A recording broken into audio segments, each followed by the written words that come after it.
Ukraine জুড়ে আবারও বড় ধরনের হামলা চালিয়েছে রাশিয়া। এক রাতেই প্রায় 400 ড্রোন এবং ডজন খানেক ক্ষেপণাস্ত্র নিক্ষেপ করা হয়েছে বলে জানিয়েছে ইউক্রেন কর্তৃপক্ষ। এই হামলায় অন্তত 4 জন নিহত এবং 2 ডজনেরও বেশি মানুষ আহত হয়েছেন। আন্তর্জাতিক সংবাদ মাধ্যম অ্যাসোসিয়েট প্রেসের তথ্য অনুযায়ী রাজধানী কিয়েভ, জাপোরেজিয়া এবং খার্কিভ সহ একাধিক অঞ্চলে আঘাত হানে এসব হামলা।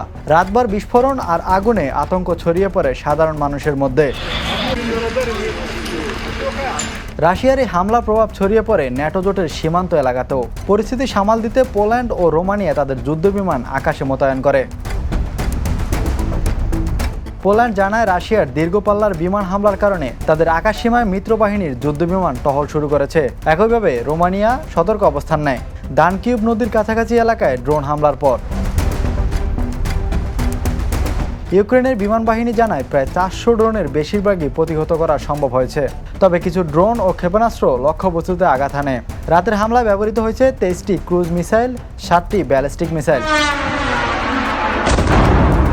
প্রতিরক্ষা বিশ্লেষক সংস্থা Institute for the Study of War বলছে, এই হামলায় ইঙ্গিত দিচ্ছে রাশিয়া বহুল আলোচিত বসন্ত ও গ্রীষ্মকালীন বড় আক্রমণের শুরু হয়ে গেছে।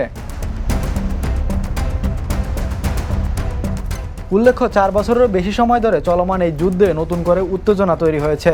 সাম্প্রতিক হামলার আগেই ইউক্রেন রাশিয়ার গুরুত্বপূর্ণ বন্দর প্রিমোরস্কোতে আঘাত হানে, যার পরপরই এই পাল্টা হামলা চালানো হয়।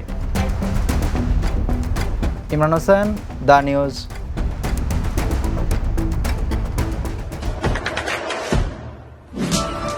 দেশে দেশে সবার সাথে দ্য নিউজ।